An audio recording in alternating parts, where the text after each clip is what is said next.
j'aime quand tu fais ça, Joe. Moi, j'aime quand tu te la pètes un peu. Parce que tu es toujours... J'aime ça quand tu te... Hein. C'est pas de quoi elle parle, hein. Alors, notre invité. Oui, donc on a le plaisir, c'est génial, c'est sympa, c'est super. On reçoit Eric Akam. Alors, c'est écrit artiste, musicien, réalisateur, entrepreneur culturel. C'est exactement ça. Je peux pas dire. C'est Pas loin de ça. Vous n'êtes pas censé parler. Tu as la parole. Parlez encore. C'est quoi, Joe lui a Ton posé une avocat va te question. passer la parole. Voilà.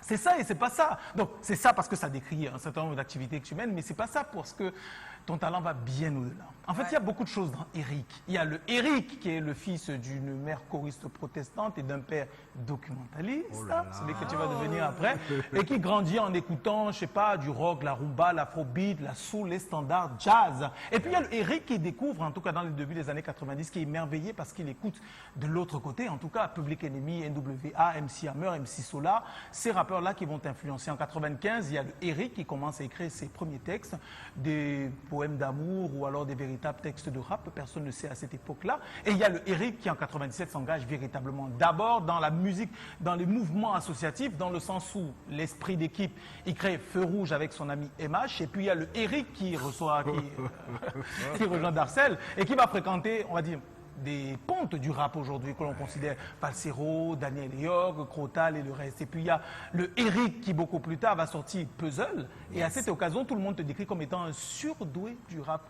Eh ben, puisque tu fais du rap, du slam, de la poésie, et derrière chacun de tes textes, il y a beaucoup de philosophie et un réel engagement. À cette époque, on se dit que c'est juste de la musique. Et c'est beaucoup plus tard, comme par exemple aujourd'hui, qu'on se rend compte qu'en fait, il y avait derrière tout cela un anthropologue, un sociologue, un homme de recherche et de culture, en tout cas quelqu'un qui a le don d'observer la société et de lire et anticiper sur son évolution. Tu proposes désormais un film documentaire, donc finalement tu es documentaliste comme papa, qui s'appelle Tout l'or du Quat. Et le principe pour toi, c'était de décoder ce qu'il y a dans ton quotidien, ce qui se passe autour de toi, ce qu'il y a dans les cultures urbaines. Pas dans le sens où c'est forcément du hip-hop, mais dans le sens où c'est des cultures que l'on vit en ville. Et tu es allé fouiller dans le tréfonds du Quat et du sous-Quat pour découvrir que là-bas, il y avait de l'or. Et cet or-là, c'est un or musical, puisque c'est le mbolé. Et dans le documentaire, tu te proposes de suivre deux jeunes qui vont te permettre d'une certaine façon de décrypter ce qui se passe derrière, mais surtout de te projeter et de savoir ce que sera peut-être le Cameroun en 2035 ou en 2045.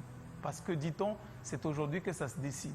Je ne vais pas parler à la place de l'auteur. Hein. Il est avec nous sur ce plateau. Bienvenue, Eric. Thank you, sir. Eric Akam est notre invité ce soir.